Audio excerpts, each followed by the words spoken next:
Fábio, a gente já pode começar. Tudo bem. Eu vou colocar aqui um breve descritivo do seu currículo aqui, deixa eu só explicar para o pessoal quem é você, né? Primeiro, eu queria agradecer você estar aqui com disponibilidade, né, para a gente tratar desses assuntos tão importantes para o Brasil, para a infraestrutura e para a retomada da economia, né, para a recuperação da economia durante esse período de crise muito agudo que a gente está vivendo. Eu estava até vendo os dados hoje do relatório do Banco Mundial e pegando os dados de IPEA, provavelmente os 5% que já estão projetando de retração que a gente vai ter vai ser a maior retração dos últimos 100 anos, né? Então Isso. é algo muito, muito expressivo e triste, né? Mas É. que vamos tentar desbravar os caminhos que a gente pode percorrer aí para essa recuperação. Vou agradecer a audiência, o pessoal que está assistindo a gente. Então, a gente fica muito feliz, né, de poder estar sendo acompanhado nos assuntos que a gente vai estar tratando aqui hoje. O Fábio, ele é economista, graduado em economia, mestre em desenvolvimento econômico e doutor em economia também. O Fábio eu conheci já faz um tempo, na época de Cambridge, né, ele estava fazendo pós-doutorado em Cambridge. Sempre foi um pesquisador excelente. Ganhou o prêmio 2009 e 2012 do Tesouro, né, do Prêmio do Tesouro Nacional. Em 2014, ele também ganhou o Prêmio Brasil de Economia e em 2018 o Prêmio SOF. Então, o prêmio é que não falta, né?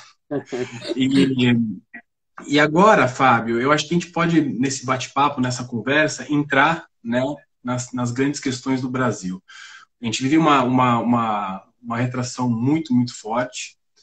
A infraestrutura, que é um setor que ele é indutor do crescimento e desenvolvimento econômico, né, de longo prazo, inserção em novos mercados, melhora da produtividade da economia, enfim, que puxa todos os setores, né, como o setor industrial e o setor de agro também, ele, nos últimos, historicamente, tem sido muito machucado, né, no país, né, a gente tem investimentos muito abaixo do que precisa para suprir os gargalos da infraestrutura. Se a gente pegar dados de 2019, que a gente fechou recentemente, a gente está investindo em torno de 117 bilhões, quando a gente pega todos os setores do setor de infraestrutura, e a gente precisaria de pelo menos uns 284 bi, né, para É. suprir os gargalos nos próximos 4 anos. A questão fiscal já era um problema do período recente, né? A gente já conversou muito sobre isso, né? Sobre a questão do teto dos gastos, o que poderia ser feito para a gente liberar investimentos públicos em infraestrutura, né? Que junto com o privado, eles juntos formam de fato, de forma complementar, a capacidade de retomar a economia no curto, no médio, né? E organizar ela para o longo prazo. E agora, com a crise, a questão fiscal vai ficar mais agudizada, porque diversas medidas são necessárias serem tomadas, sejam as Isso. medidas de saúde pública, sejam medidas de cunho social, né? E econômico também, para ver o que pode ser feito aí para conduzir a questão que está sendo imposta, que é muito grave. Qual que seria, na sua opinião, e aqui eu vou fazer o papel de entrevistador, né, e debatedor um pouco com você, para guiar aqui a discussão, os caminhos necessários, o que a gente poderia fazer para financiar, né, os investimentos que precisam ser feitos para a gente recuperar a economia? Qual que é a sua visão a respeito? Então, Igor, boa tarde.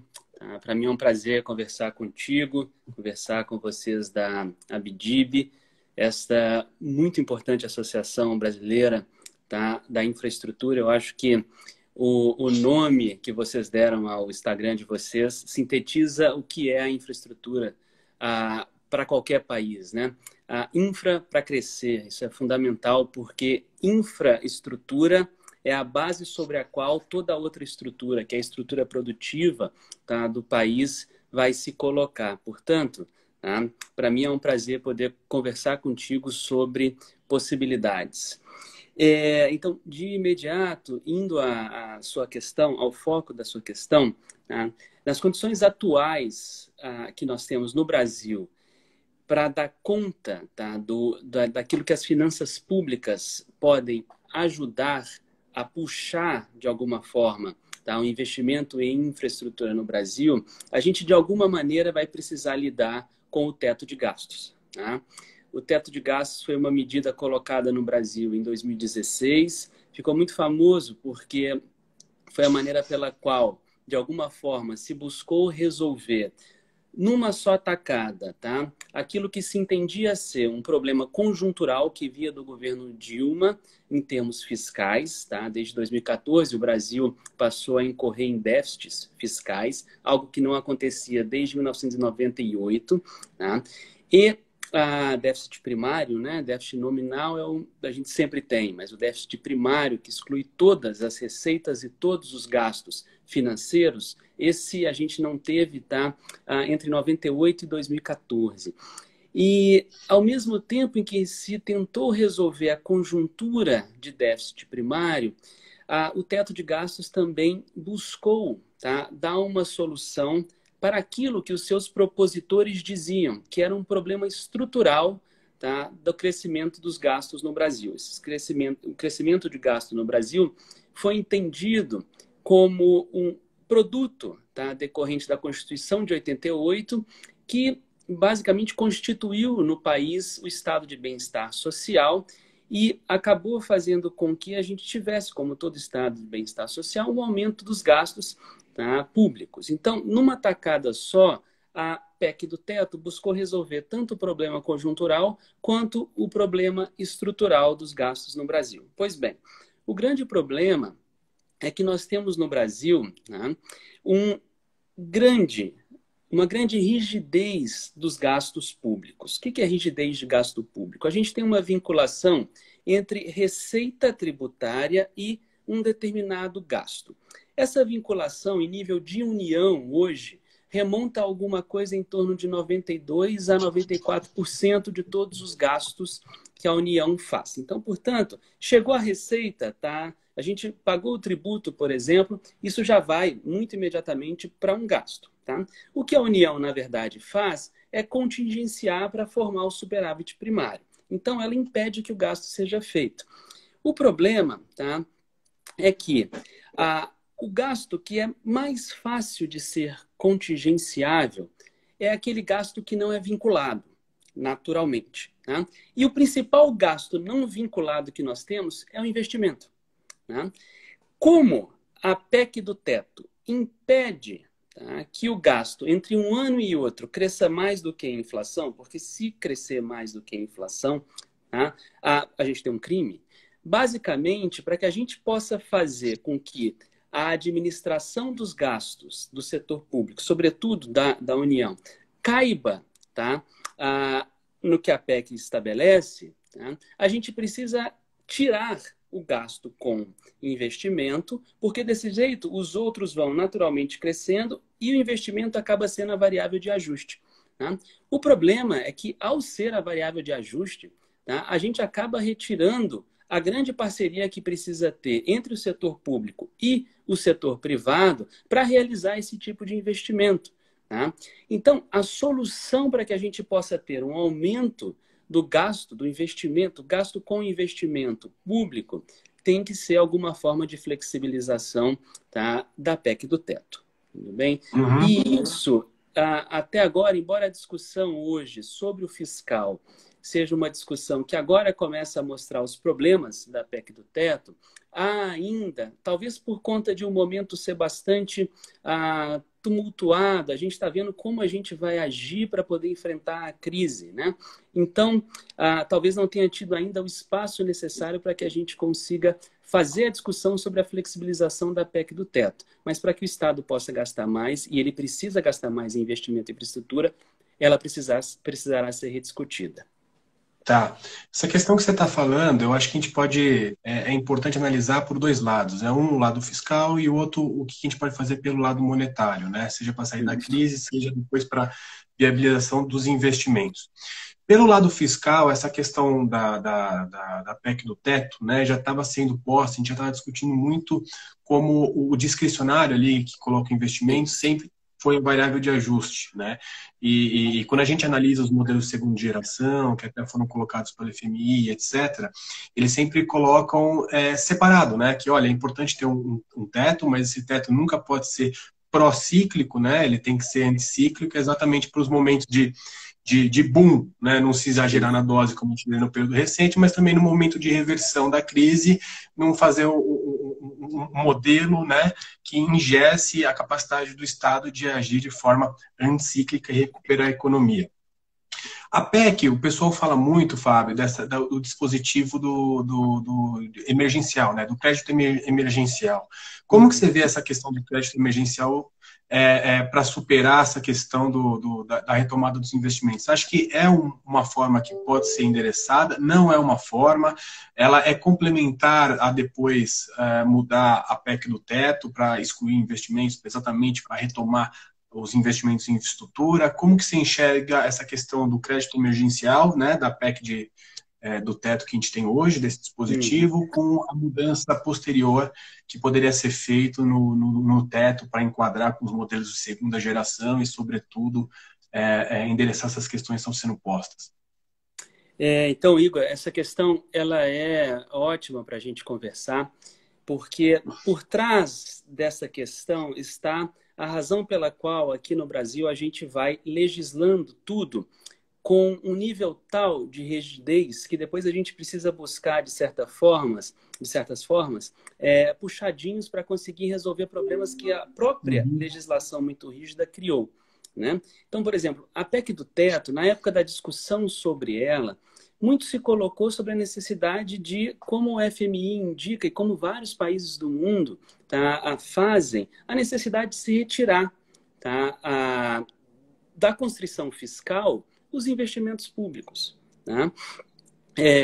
Então, por exemplo, a gente tem que usar do expediente dos créditos extraordinários, isso para poder aumentar o gasto em relação ao que o teto limita, para a gente poder ultrapassar o teto, a gente vai precisar de alguma razão que justifique algum estado que implique, algum estado que eu digo, estado social, algum problema, como o coronavírus, que implique que a gente possa, então, ultrapassar o limite colocado pelo teto sem que se tenha maiores problemas, porque senão o global do crescimento do gasto da União não pode ultrapassar o teto. Né? Agora, talvez o que o momento atual demonstra é que nós temos um conjunto tão grande de restrições para a execução dos gastos da União, mas que, ao mesmo tempo, os gastos da União, eles são fundamentais, e aqui, que fique claro para todo mundo que está nos vendo ou nos ouvindo somente, que a gente não acha que dinheiro cai do céu, não. O Igor comentou já na questão que ele fez da necessidade de que se entendam os gastos como uma natureza contracíclica em relação ao ciclo privado. Então, se o ciclo privado vai mal, o gasto público precisa aumentar. Então, ao longo do tempo, a gente precisa ter alguma forma de equilíbrio que nós, economistas, chamamos de intertemporal. Então, o momento atual está mostrando que a gente precisa de gasto público. Que a gente, inclusive, tem mecanismos para realizar gasto público nesse instante, como a conta única, a equalização cambial, o endividamento, em última instância, até mesmo o que nós no Brasil temos muita, melhor dizendo, sensibilidade, alguma forma de financiamento monetário do Tesouro. Mas a gente tem que usar o gasto público de alguma forma. E os nossos dispositivos legais constrangem muito intensamente. Então, restou nesse instante a declaração do estado de calamidade. A partir disso, a gente pode, então, ultrapassar o teto. A forma de ultrapassagem do teto são os créditos extraordinários, mas, nesse exato instante, eles não estão sendo dedicados para puxar investimento público. O que deveria, inclusive, entrar na pauta. Por quê? Porque o que a gente está fazendo nesse instante é um grande movimento de limitar o tamanho da nossa queda. Mas o Brasil sequer conseguiu falar qualquer coisa até agora sobre como a gente vai puxar a economia do poço, em que ela vai se colocar. Portanto, o mecanismo que você comentou, de a gente ter crédito extraordinário, o que a gente precisa fazer é flexibilizar o teto, para poder tirar do teto, como você e o Guilherme Magacho sugerirem um artigo ano passado na Folha para que a gente possa ter o setor público, sobretudo a União, que é o grande ente que faz política fiscal, puxando o setor privado com ela no investimento em infraestrutura. Legal.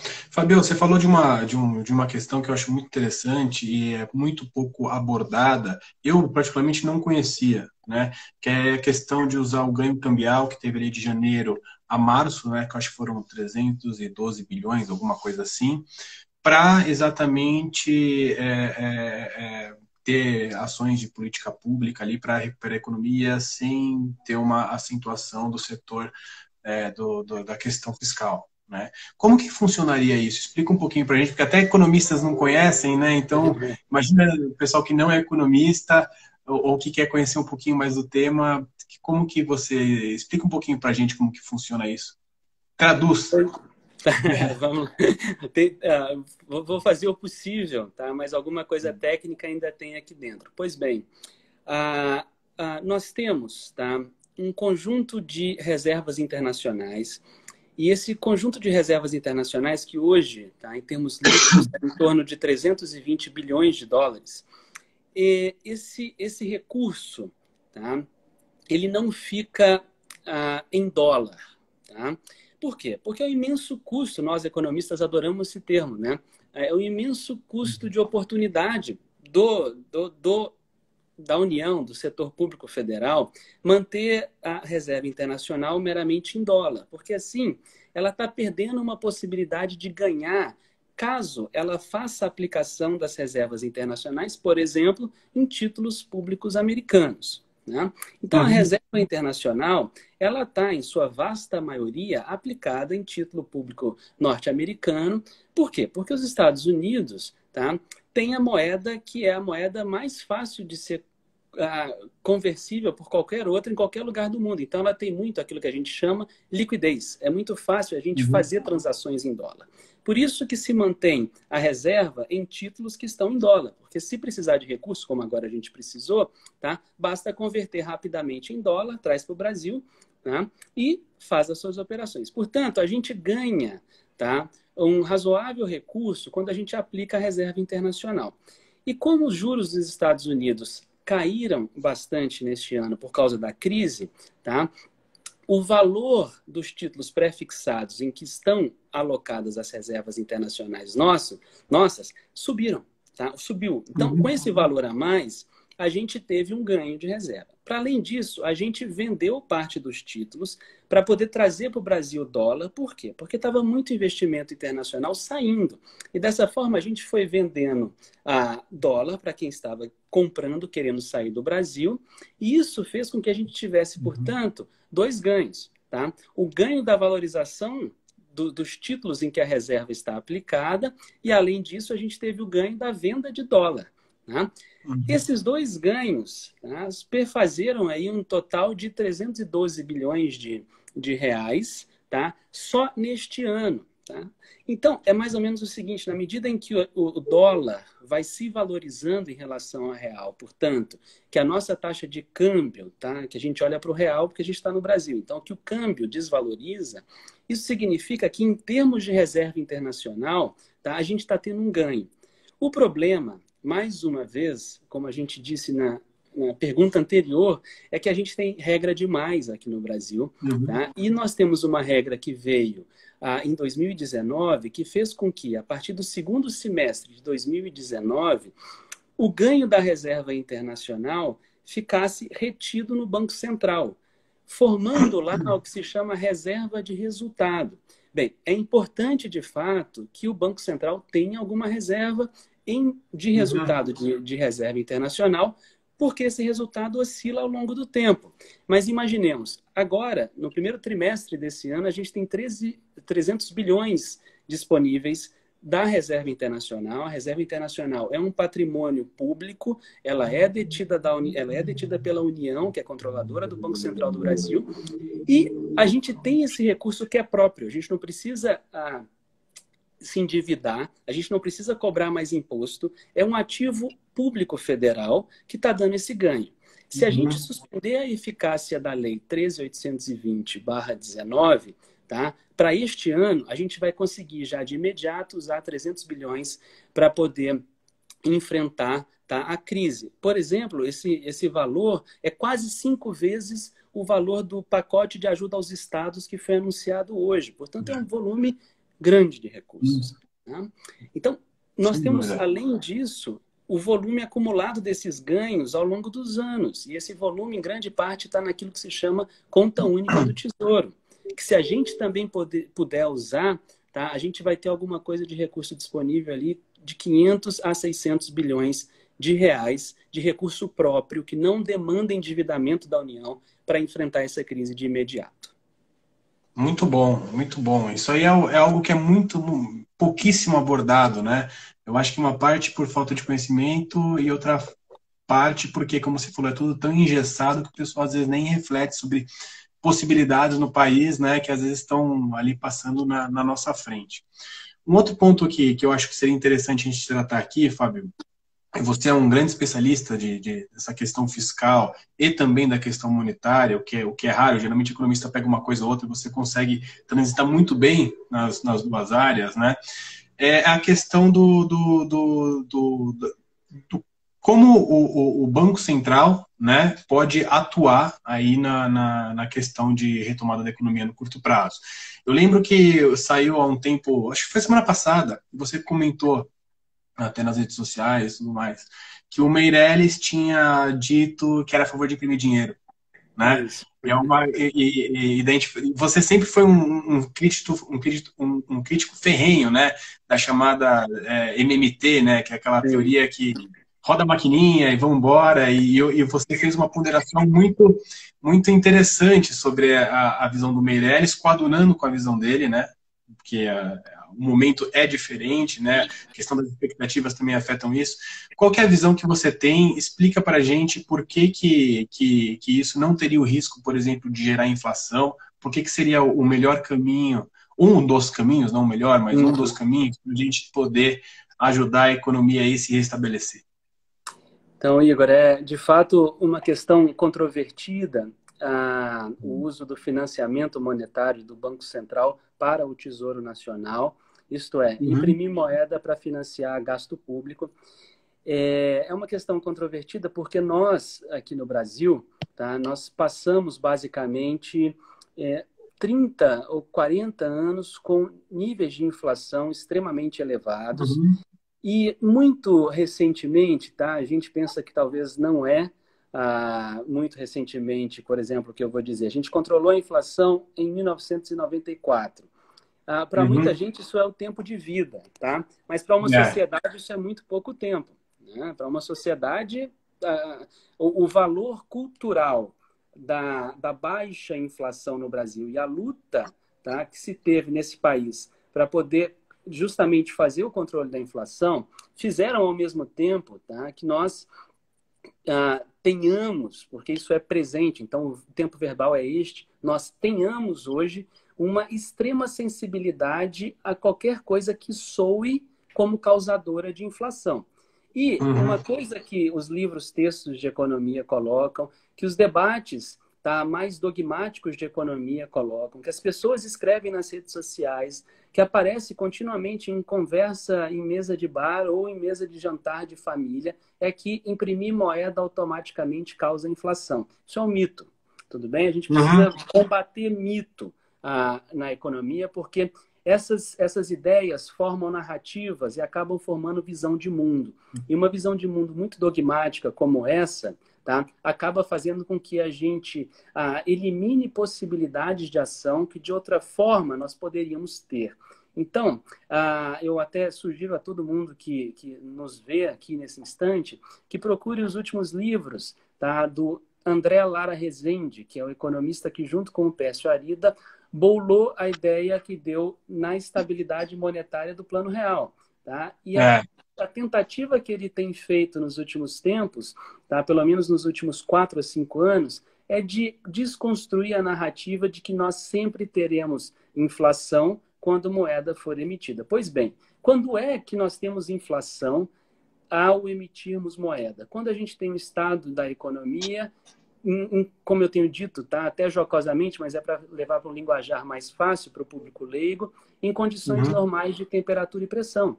Se o setor uhum, privado está indo bem, tá? Se o nível de desemprego de força de trabalho no país é baixo, se a ocupação das capacidades produtivas de firmas, tá, é elevado, daí a produção de moeda vai gerar inflação, porque a gente consegue gerar moeda e passar a moeda para as pessoas gastarem, tá? Mais rápido do que a gente consegue gerar bens e serviços. Portanto, a impressão de moeda vai mais rápido do que a produção que vai ser consumida pela impressão de moeda. Logo, isso gera uhum. inflação, porque a gente está colocando a demanda, tá, em nível superior à oferta. Porém, agora o que a gente tem na economia brasileira é exatamente o oposto disso. É. Tá? O nível de demanda está despencando e vai despencar ainda mais, tá? Porque a gente não sabe quando será o fim efetivo da quarentena, a gente não sabe se a pandemia do coronavírus vai ter uma segunda ou uma terceira onda de contaminação. A gente não sabe qual vai ser o nível de desemprego ao final, por exemplo, da primeira onda de contágio. É. Então, isso tudo É. implica que nós teremos desemprego e nós teremos também firmas que têm capacidade de produzir, mas que não estarão sendo ocupadas. Logo, nesse Uhum. exato instante, o financiamento monetário, tá, do Tesouro Nacional não gera inflação nenhuma e tem, por sinal, uma vantagem, que é isso custa zero para o Banco Central É. e para o Tesouro Nacional. Né? É. Eu Então, acho, eu sempre, sem dúvida, eu lembro, eu estava olhando os dados, né, até mesmo do quantitative easing americano, e o Fed, né, que é o Banco Central americano, ele enterrou a teoria quantitativa da moeda, né, que a gente fala, porque é eles isso. fizeram uma expansão absurda e o país está em deflação, É né? isso. A gente vê diversos países, sobretudo os desenvolvidos, praticando taxas de juros reais negativas no mundo, É isso. né? Eu lembro que eu falava no ano passado que isso provavelmente chegaria aqui no Brasil, porque por mais que a gente às vezes seja a jabuticaba, né, ali, É. tem certos movimentos que são globais, né, e não tem como a gente ficar muito ausente disso. Você pega os preços das commodities caindo muito, o preço do petróleo agora é extremamente deprimido, então teve um impacto muito forte e não tinha como a gente ficar longe disso. Se a gente É. falasse, sei lá, 3 anos atrás disso, talvez iam chamar a gente de louco, né? É. Porque o patamar que a gente. Nunca que eu imaginaria, né? E hoje em dia a mudança do que está acontecendo, seja por questões internacionais, seja por aspectos específicos de cada país e políticos, está tudo tão dinâmico que a gente muda diagnóstico muito rápido, porque as coisas mudam com uma velocidade incrível, de fato. Né? É isso Mas mesmo. uma coisa é fato, esse movimento deflacionário que está correndo no mundo, a despeito dessa expansão monetária que está tendo, está vindo exatamente para comprovar o que você está falando. Né? É. Deixa eu colocar uma outra coisa, que daí é uma opinião sua, que foi até uma pergunta que fizeram aqui. A gente tratou essa questão fiscal, a gente tratou Uhum. a questão monetária, né? E vamos, assim, para recuperar. Uhum. Você vê, por exemplo, a China como podendo ser um parceiro do Brasil nesse momento? Você vê ela Sim, como um parceiro de investimento? sem dúvida nenhuma, por várias razões. A China é o principal parceiro comercial do Brasil, portanto, é do lado de fora, do resto do mundo, quem mais compra da gente. E o Brasil tem um superávit bastante relevante e expressivo com relação à China. Até por isso a gente tem que ter muito cuidado nas formas diplomáticas com que lidamos, sobretudo quem está no corpo do Estado brasileiro, com a China, porque ela é o principal parceiro comercial do Brasil há algum tempo, não é de hoje esse dado. Né? Além disso, é um grande investidor estrangeiro aqui no Brasil. Tudo bem? Uhum. Portanto, sendo um grande investidor estrangeiro no Brasil, é fundamental, é um parceiro fundamental para a geração de emprego, para a geração de dinâmica tecnológica de alguma forma aqui dentro, que a gente precisa, tá, de empresas funcionando dentro do Brasil para que se possa desenvolver possamos desenvolver bens e serviços. Além Uhum. disso, tá, a China leva muito a sério a questão do multilateralismo e, sobretudo, das relações Sul-Sul. Não por menos, tá, a gente faz parte de um grupo que é consolidado, cujo encontro foi aqui o ano passado, por exemplo, que são os BRICS. A gente, há pouco tempo atrás, desenvolveu, tá, 2014 para 2015, o Banco dos BRICS, que é um grande potencial, né, financiador de um conjunto grande de investimentos que a gente pode levar à frente aqui no Brasil. Portanto, sim, tá, a China é um parceiro fundamental do Brasil. E é um parceiro que a gente tem que explorar mais, inclusive, porque nos últimos tempos, a China, né, ela, portanto, quem está no corpo dirigente, né, do Estado chinês, deu muito mais entrada e apoio para as ações brasileiras do que, por exemplo, quem sempre teve aqui no nosso eixo maior de influência, que são os Estados Unidos. Tá? Então, sem Uhum. dúvida, a China a gente tem que contar com ela, é mão dada com a China o tempo todo. Legal, legal. Fábio, a gente está chegando aqui no final, né, da nossa live. Foi uma live rapidinha de 30 minutos para o pessoal poder tratar aí com, né, acompanhar com um cara que conhece muito do tema, seja do tema fiscal, seja do tema monetário. O que pode ser feito para o país, de fato, recuperar, né? Essa é uma ação que a Abdib está fazendo, que vai sempre bater um papo com outros economistas, vai voltar a bater um papo com você novamente. Hoje foi, como eu disse, a questão monetária, a questão fiscal. A gente vai tratar ainda questões relacionadas especificamente à indústria e infraestrutura. Vamos tratar da questão social e infraestrutura, a questão do agronegócio e infraestrutura, questão internacional e infraestrutura. A gente vai tentando preencher todas essas caixinhas, né?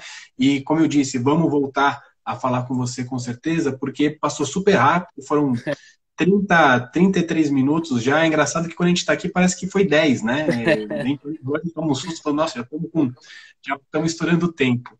E te agradecer, né, pela disponibilidade de bater esse papo, te agradecer muito e com certeza essas questões a gente vai voltar num momento breve para a gente tratar novamente. Agradecer a audiência aí, foi uma audiência super interessante, essa foi a primeira vez que a gente fez isso. Teve algumas pessoas que eu fui tentando conduzir aqui as respostas, né, tangenciando na medida que elas iam mandando aqui. Eu acho que eu não consegui responder de todo mundo, peço desculpas, mas a gente vai ficar registrado essa live aqui e na medida que a gente faz as outras, até mesmo com outros especialistas, eu vou tentar ir tocando para atender a todos, tá? Obrigado, pessoal, pela audiência, obrigado, Fábio, também pela disponibilidade. Um grande abraço, viu? Eu que agradeço, Igor, muito obrigado. E só como mensagem final, dizer para as pessoas, para elas ficarem em casa, tá? Se a gente até agora não teve a ação do Estado no tamanho do que a gente precisa, tá? A gente não tem que desacreditar de que a gente precisa cobrar para que o maior ente que existe na nossa sociedade, que é o Estado, que ele haja. Tá? Então, ao invés de a gente sair para as ruas porque o Estado não agiu, não. Façamos de alguma forma cobrança sobre o Estado, porque é ele que vai conseguir nos ajudar nesse instante. Não há meio de nós, da iniciativa privada, sozinhos, resolvermos isso daqui. Portanto, ficar em casa agora é fundamental, porque assim a gente evita que não só a nossa saúde esteja protegida, mas a gente evita que várias outras pessoas tenham a sua saúde acometida e o sistema público de saúde e o privado não aguentam se todas as pessoas se contaminarem. Legal, Fábio. Obrigado pelas últimas palavras.